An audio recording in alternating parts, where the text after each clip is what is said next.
तेलंगाना में मकामी रिजर्वेशन पर सुप्रीम कोर्ट में समाअत हुई। सुप्रीम कोर्ट ने इस मामले पर फैसला महफूज रख लिया है। नेट इम्तिहान लिखने वाले तलबा ने मकामी रिजर्वेशन की शराइत को चैलेंज किया था। तेलंगाना हुकूमत की जानिब से 9, 10, 11 और 12 ओ जमातें लगातार तेलंगाना में पढ़ने पर ही रिजर्वेशन का इतलाक होता है। तलबा ने कहा कि ये शर्त उनके साथ नाइंसाफी है।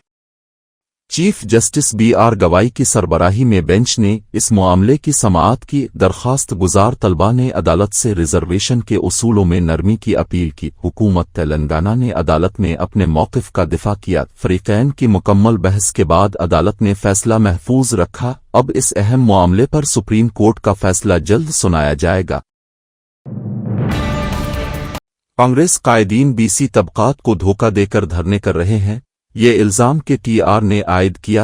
उन्होंने कहा कि कांग्रेस ने BC डिक्लेरेशन में 42% रिजर्वेशन, हर साल 20,000 करोड़ रुपए, 5 सालों में 1 लाख करोड़ का वादा किया था। सियासियात, मुलाजमतों, रोजगार और सरकारी कॉन्ट्रैक्ट्स में BC तबक़ात को रिजर्वेशन देने का ऐलान किया गया था।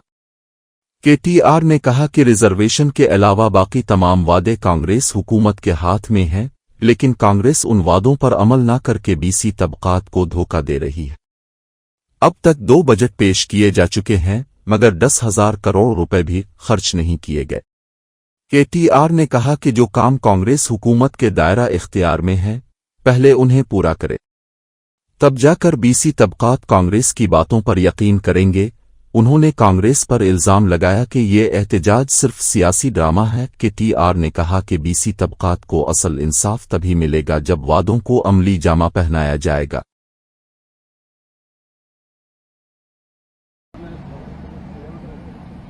దాని ధర్నా అననో జోక్ అంటాను. ఎందుకంటే మేము ఈ మాట శాసనసభలో బిల్లు పెట్టినప్పుడే చెప్పాం.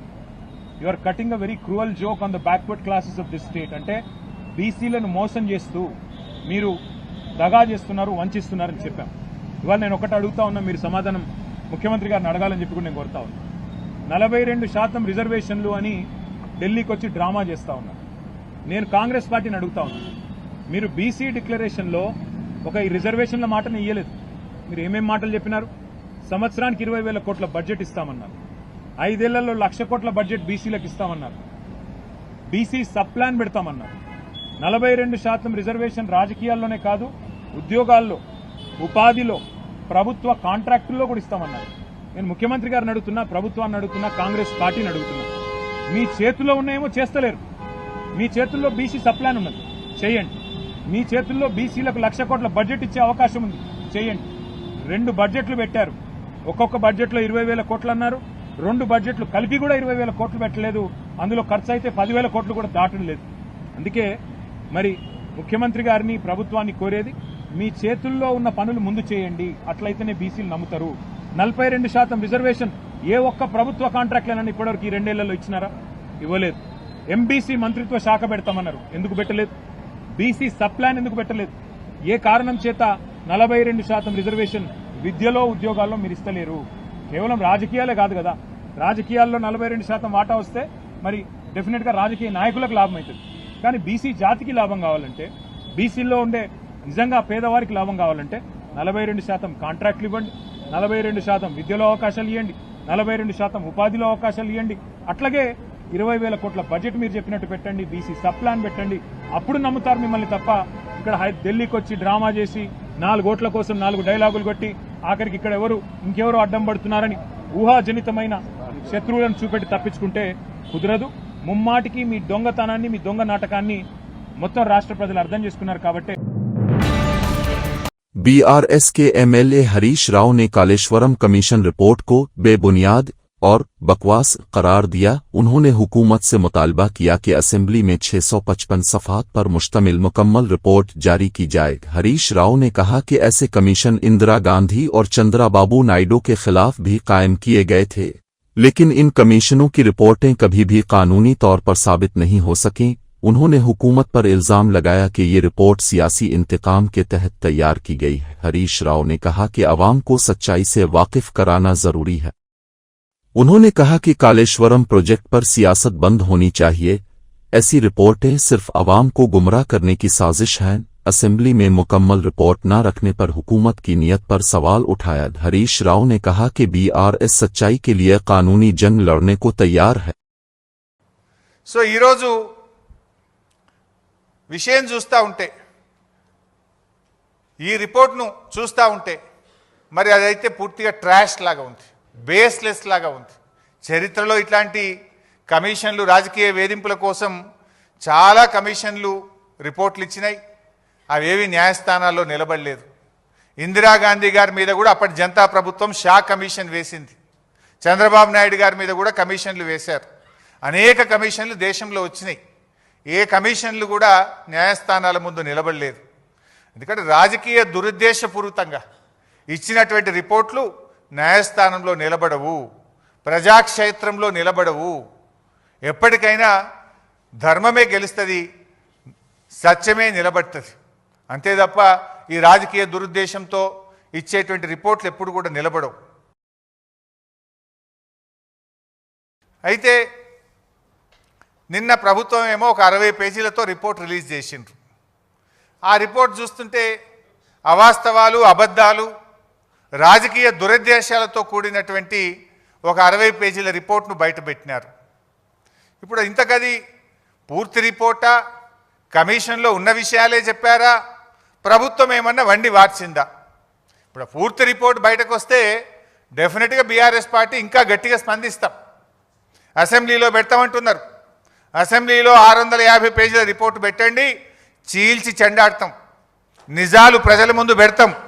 వాస్తవాలను నిగ్గుదిల్చే విధంగా అన్ని విషయాలను కూడా శాసనసభ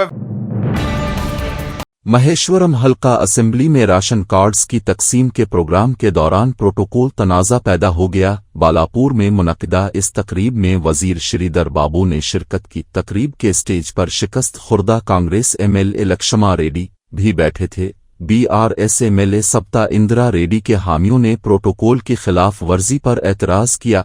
उन्होंने मुतालबा किया कि प्रोग्राम में प्रोटोकॉल के उसूलों पर अमल किया जाए। इस मामले पर बीआरएस और कांग्रेस कायदीन के दरमियान शदीद तल्ख कलामी हुई। हामियों के दरमियान हाथापाई की नौबत भी आ गई। प्रोग्राम में मौजूद ओहदेदारों ने बीच बचाव करते हुए हालात को काबू में लाया। ये तनाज़ा कुछ देर के लिए प्रोग्राम में खलल का बाइस बना। आखिरकार पुलिस ने मुदाखलत करते हुए सूरत हाल को संभाला और प्रोग्राम को मुकम्मल कराया।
तेलंगाना कांग्रेस के अरकान पार्लियामेंट ने पार्लियामेंट में जबरदस्त एहतजाज किया। वो बीसी तबकात के लिए 42% रिजर्वेशन बिल की मंजूरी का मुतालबा कर रहे थे। मेंबरान ने हाथों में प्ले कार्ड्स लेकर नारेबाजी की। उन्होंने हुकूमत पर पसमानदा तबकात के साथ नाइंसाफी का इल्जाम लगाया। कांग्रेस एमपीज ने कहा कि बीसी तबकात के हक के लिए वो आवाज बुलंद करते रहेंगे। उन्होंने कहा कि 42% रिजर्वेशन बिल को फौरी मंजूर किया जाए। अरकान पार्लियामेंट ने पार्लियामेंट के अहाते में धरना भी दिया। उन्होंने हुकूमत की बेहिस्सी के खिलाफ शदीद नाराजगी जाहिर की। मुजाहिरीन का कहना था कि बीसी तबकात को उनका हक मिलना चाहिए। कांग्रेस ने इंतबा दिया कि अगर बिल पास नहीं हुआ तो एहतजाज मजीद शिद्दत इख्तियार करेगा।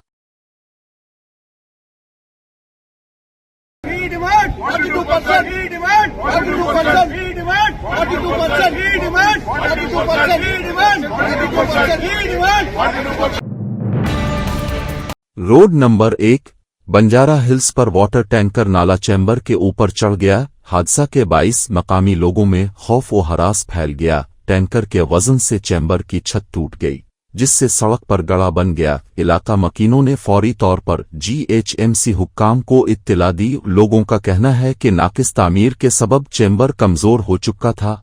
हादसे के वक्त सड़क पर काफी ट्रैफिक मौजूद थी, जिससे खतरा मजीद बढ़ गया। हुक्काम ने मौके पर पहुंचकर मरम्मत का काम शुरू कर दिया है। मकामी अफराद ने मुस्तकिल हल का मुतालबा करते हुए हुक्काम को तनकीद का निशाना बनाया।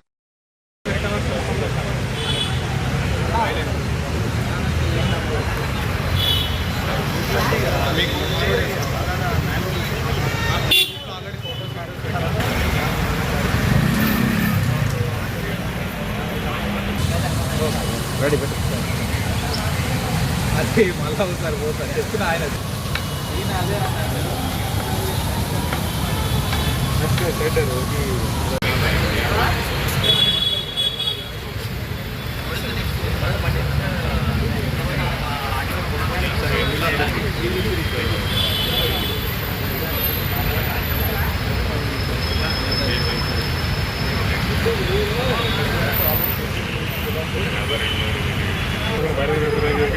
సెల్ఫీ తీసుకోపోయి ఇట్లా కూడా నేను తీస్తాను.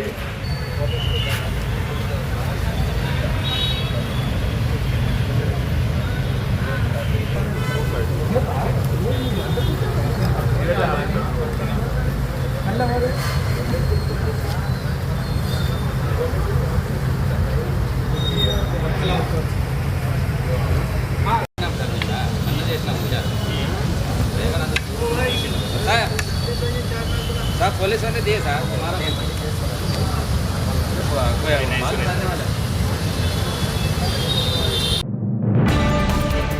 हनमकुंडा जिला के अशोक थिएटर जंक्शन पर ट्रैफिक पुलिस ने ड्रिंक एंड ड्राइव चेकिंग की। इस दौरान एक एम्बुलेंस ड्राइवर शराब के नशे में गाड़ी चिल्लाते हुए पकड़ा गया। पुलिस ने ड्राइवर को फौरी तौर पर हिरासत में ले लिया। एम्बुलेंस जैसी इमरजेंसी गाड़ी को नशे में चलाने पर अवाम में गुस्सा देखा गया। ड्राइवर के खिलाफ कानूनी कार्रवाई शुरू कर दी गई है। पुलिस ने कहा कि नशे में ड्राइविंग करने वालों के खिलाफ सख्त कदम उठाया जाएगा। एम्बुलेंस में मौजूद मरीजों की जान को खतरा लाहिक हो सकता था। पुलिस ने ड्राइवर का लाइसेंस जब्त कर लिया। ट्रैफिक पुलिस ने अवाम से अपील की कि वो ऐसे वाकयात की इत्तला फौरन दे। हुक्काम ने कहा कि ड्रिंक एंड ड्राइव के खिलाफ मुहिम मुसलसल जारी रहेगी।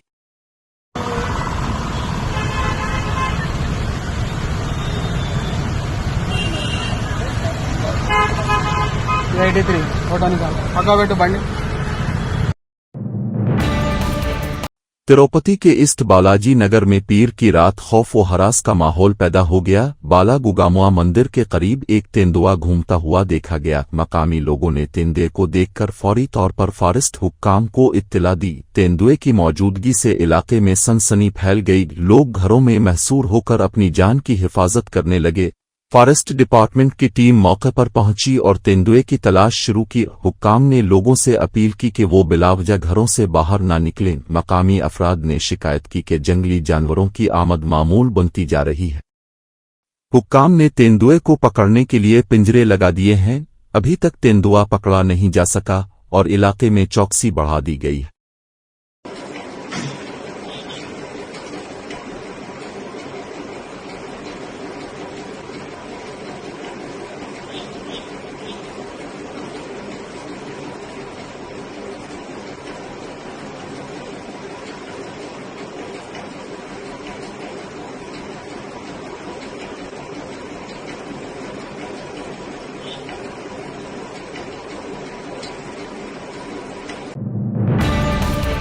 मीरचल में पीर की रात एक दिल दहला देने वाला हादसा पेश आया। मुश्तबा एलपीजी सिलेंडर धमाके के बाद एक मकान जमीन बोस हो गया। धमाके के सबब जोरदार आवाज से पूरे इलाके में सनसनी फैल गई। हादसे में एक शख्स मौके पर ही जाँ बहक हो गया, जबकि एक खातून शदीद जख्मी होकर अस्पताल में जेर इलाज है। वाकये की सीसीटीवी फुटेज मंजर आम पर आ चुकी है, जो दिल दहला देने वाली है। धमाका इस कदर शदीद था कि मकान का मलबा दूर दूर तक बखर गया। मकामी लोगों ने फौरी तौर पर रेस्क्यू टीमों को इत्तला दी। फायर ब्रिगेड और पुलिस ने मौका पर पहुंचकर इमदादी काम शुरू किया। पुलिस ने वाकये की मुकम्मल तहकीकात का आगाज कर दिया है।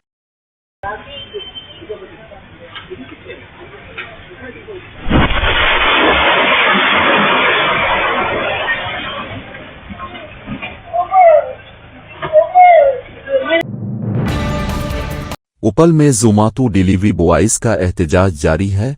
मुजाहिरीन का कहना है कि कंपनी उन्हें किसी किस्म के इंसेंटिव्स फराहम नहीं कर रही। रोजाना 12 से 14 घंटे काम करने के बावजूद वो 500 रुपये यौमिया भी नहीं कमा पा रहे हैं। डिलीवरी बॉयज ने हादसात की सूरत में बीमा न होने पर भी सवाल उठाया है। उन्होंने कहा कि अगर ड्यूटी के दौरान कोई हादसा पेश आए तो उनका क्या होगा। वर्कर्स ने मुनासिब तनख्वाह और कारकर्दगी की बुनियाद पर बोनस का मुतालिबा किया। एहतजाज करने वाले डिलीवरी बॉयज ने कंपनी के रवैये को गैर मुनसिफाना करार दिया। उन्होंने धमकी दी है कि अगर मुतालिबात पूरे न हुए तो बड़े पैमाने पर एहतजाज किया जाएगा।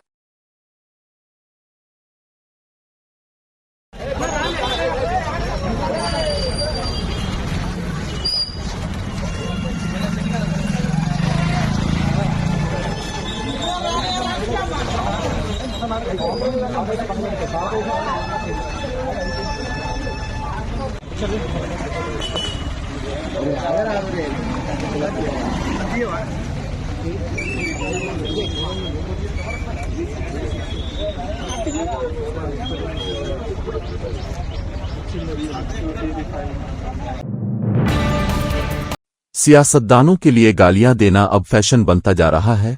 साबिक नायब सदर वेनिकिया नायडू ने कहा, उन्होंने कहा कि कुछ लोग समझते हैं कि गालियां देना बहुत बड़ा कारनामा है। ज़बान शाइस्ता और मुहज़्ज़ब होनी चाहिए। सियासतदानों को अपनी ज़बान पर गौर करना चाहिए। उन्होंने कहा कि जिस शख्स में तहजीब हो वो कभी ऐसी ज़बान इस्तेमाल नहीं करेगा। यूट्यूब पर भी गाली गलोह वाले बयानात को ही ज्यादा दिखाया जा रहा है। पूछने पर जवाब मिलता है कि सर, वही कहा जो लीडर ने कहा। वेनिकिया नायडू ने कहा कि ऐसी ज़बान नौजवान नस्ल पर मनफी असर डालती है। उन्होंने सियासी जमातों से मुतालबा किया कि ज़बान की शाइस्तगी को यकीनी बनाएं। अवामी प्लेटफॉर्म्स पर तहजीब और अखलाक का ध्यान रखना ज़रूरी है। उन्होंने कहा कि सियासत में ज़ाती हमले और गालम गलोह कल्चर ख़त्म होना चाहिए। ఆ భాష ఉందాగా ఉండేదై ఉండాలి. ఆ భాష సంస్కారానికి దర్పణం పట్టేదిగా ఉండాలి. ఈ విషయాన్ని కూడా నేటి పాత్రికేయులు, నేటి రాజకీయ నాయకులు ఈ భాష విషయంలో అందరూ ఒకసారి ఆత్మ పరిశీలన చేసుకోవాలి. ఏం మాట్లాడుతున్నారు, ఏంది పలుకుతున్నారు, అదేదో చాలా గొప్ప అనుకుంటున్నారు. దానికి కొన్ని ఛానల్స్, ఇప్పుడు కొత్తగా ఛానల్స్ పెట్టుకున్నారు. ఎవరికి వాళ్ళు అధికారం ఉంది పెట్టుకుని, దానికి మనం ఏం కాదని అనుకోండి. ఇప్పుడు అలాగే కొంతమంది సోషల్ మీడియా కాకుండా ఇప్పుడు ఇంకేదో యూట్యూబ్లో పెడుతూ ఉన్నారు. వాటి వస్తున్నాయంత ఆ మాటలు అసలు వినడానికే కాదు, సంస్కారం ఉన్న ఏ వ్యక్తి కూడా హర్షించడు. కానీ వాటిని అదేం చేస్తున్నాం సార్, వాళ్ళు అన్నారు, ఆ విధంగాను అన్నారు. उत्तराखंड में शदीद सैलाब के 22 कई मकानात पानी में बह गए हैं। उत्तराकाशी जिला में खतरनाक हद तक बहने वाली खेड़ गंगा नदी ने पूरे गांव को जेर आब कर दिया। इस हादसे में तकरीबन 50 अफराद लापता बताए जा रहे हैं। कई लोग मलबे के नीचे दबे होने का खदशा जाहिर किया जा रहा है। रेस्क्यू टीमें मौके पर पहुंचकर बचाव कार्रवाइयां अंजाम दे रही हैं। शदीद बारिशों के 22 इलाके में हालात मजीद बिगड़ने का अंदेशा है। मकामी इंतजामिया ने लोगों से महफूज मकामात की तरफ मुंतकिल होने की अपील की है। सैलाब से सड़कें, पुल और दीगर बुनियादी ढांचे को शदीद नुकसान पहुंचा है। लापता अफराद की तलाश के लिए खुसूसी रेस्क्यू ऑपरेशन जारी है। हुक्काम ने मुतासिरा इलाकों में हाई अलर्ट जारी करते हुए इमदादी सरगर्मियों को तेज कर दिया है।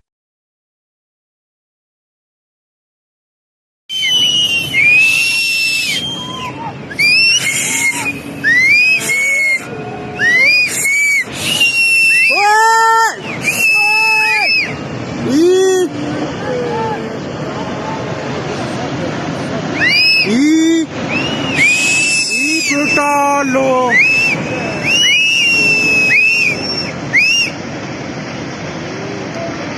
बेटा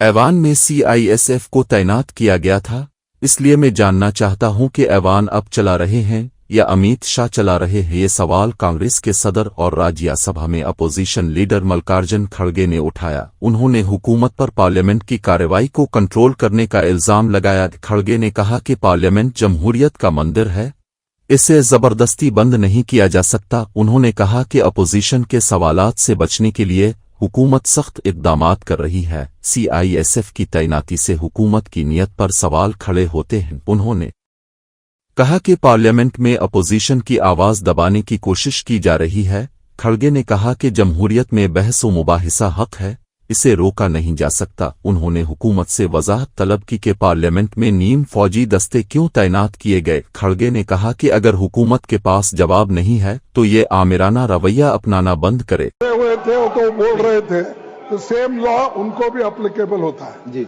सर, मैं आपसे पूछना चाहता हूं क्योंकि आप ही मेरे नेता है, वो नहीं है। नहीं देखिए, जब ये भी थे, जब अपने मैंने एक जिक्र किया कि हमारे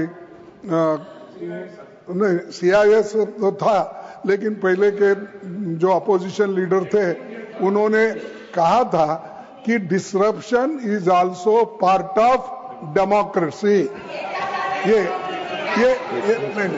ये आपको मालूम। और दूसरी चीज साहब, सीआईएसएफ जो आपने लगाया है, फिर संशोधन कराओ। सीआईएसएफ नहीं है, माननीय लीडर को सीआईएसएफ हो गया। यहाँ सिर्फ मार्शल ही आ सकते हैं। नहीं मार्शल ही आ सकते हैं। ये देखिए, मैं पूछता हूं आपको, क्या ये सदन आप चला रहे हैं, क्या होम मिनिस्टर अमित शाह चला रहे हैं? ये गलत आरोप है। कौन चला रहे हैं?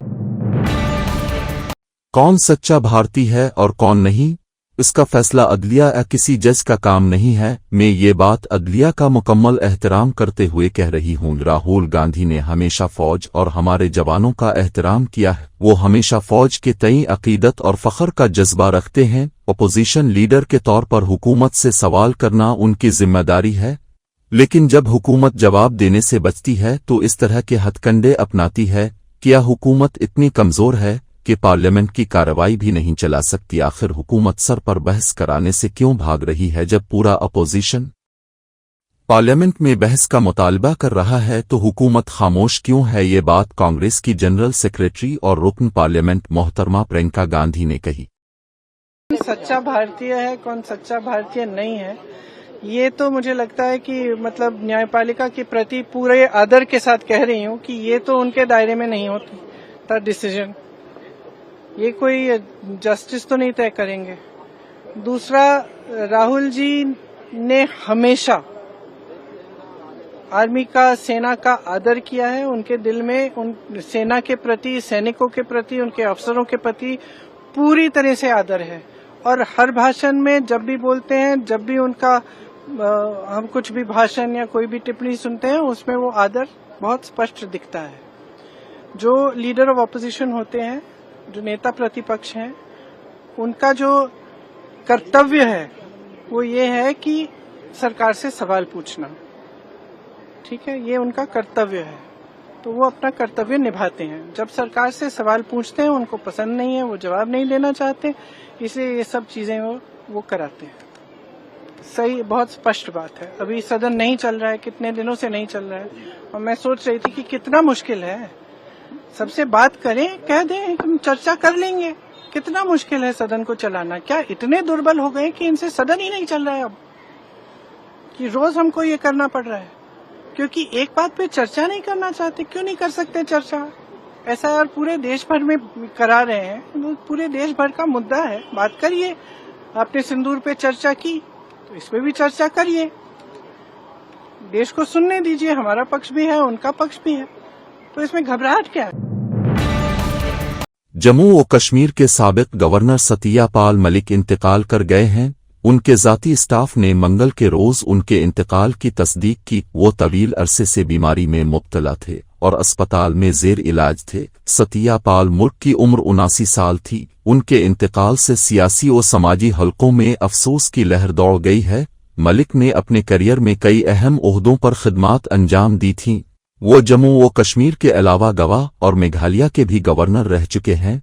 मुल्क अपने साफ गोई और बेबाक बयानात के लिए जाने जाते थे। सियासी कायदीन ने उनके इंतकाल पर गहरे रंज और गम का इजहार किया है। उनकी आखिरी रसूमात उनके आबाई मकाम पर अदा की जाएंगी।